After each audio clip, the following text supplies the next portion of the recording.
তো বন্ধুরা আবারও চলে এসেছি উস্তে তোলার জন্য। তো চলো আজকে কতগুলো উস্তে তুলি, তো সেটাই তোমাদের সঙ্গে শেয়ার করব। তো আসি। তো ফার্স্টে আমি এখান থেকে উস্তেগুলো তুলবো।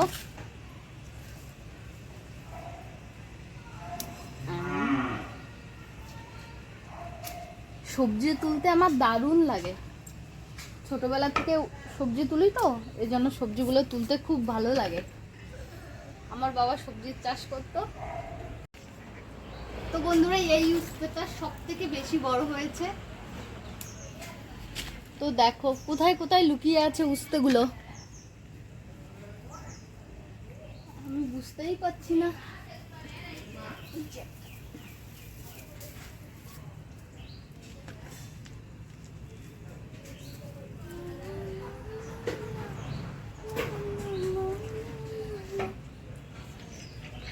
কি দারুণ উস্তে। ডালিম গাছের ফাঁকে ফাঁকে উস্তেগুলো লুকিয়ে থাকে।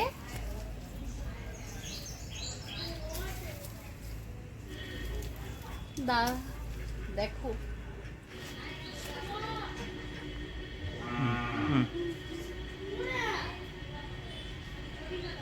কোথায়, দেখো এটা একটা ধুন্দল গাছ হয়েছে, দেখেছো? তো এখন আছে উস্তে আর পুঁই শাক।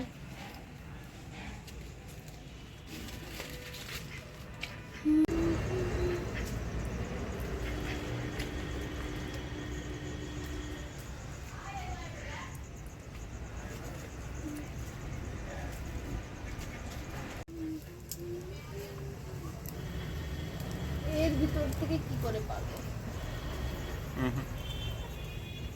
উপরে এসে পারতে হবে এটা।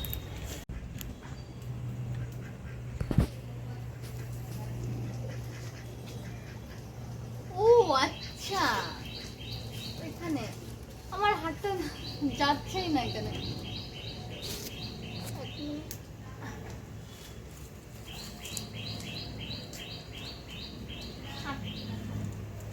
ছিঁড়ে যাবে না তো? নখ দিয়ে কর, নখ দিয়ে।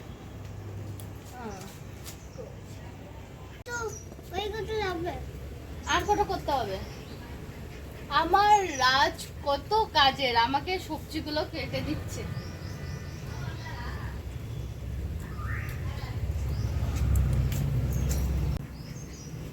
এটা কে করেছে? আমি। তুমি করেছো? তুমি কে? রাজদীপ। রাজদীপ।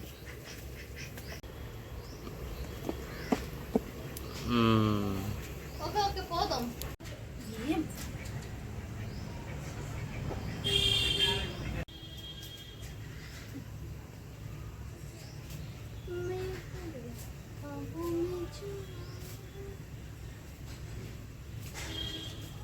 তোমার বাগানে কি কি সবজি আছে? আমার বাগানে আছে, দেখো এটা হচ্ছে কুমড়ো গাছ, এটা হচ্ছে পুঁই শাক গাছ, এটা হচ্ছে উস্তে গাছ, ডালিম গাছ আছে, এখানে আছে তুতো বলার গাছ, ডাঁটা শাক, এখানে আছে এই যে ডাঁটা শাক, ধুন্দল গাছ। ডাঁটা শাক বেরোচ্ছে, বৃষ্টি হচ্ছে তো এখন, অনেকদিন আগে লাগানো ছিল তাই। আর দেখো একটা নতুন উস্তে গাছ উঠছে। আর এই যে একটা পেঁপে গাছ আছে, পেঁপে গাছে কিন্তু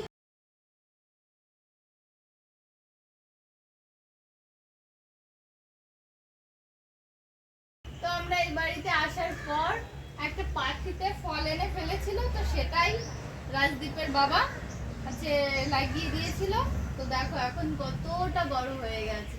আর এই কাঠবাদাম গাছে কিন্তু বাদাম হয়, অনেক বাদাম হয়।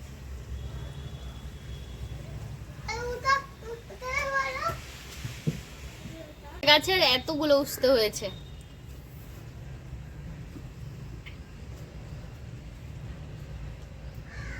তো এই উস্তে দিয়ে একটা রেসিপি করব, তো সেটা তোমাদের সঙ্গে শেয়ার করব। আজকে তুললাম, তো কালকে এটা দিয়ে একটা রেসিপি করব। তো আজকের ভিডিওটাই পর্যন্তই। তো তোমরা সবাই ভালো থেকো, সুস্থ থেকো, দেখা হবে আবার কোনো নতুন ভিডিওতে। ততক্ষণের জন্য টাটা, বাই বাই।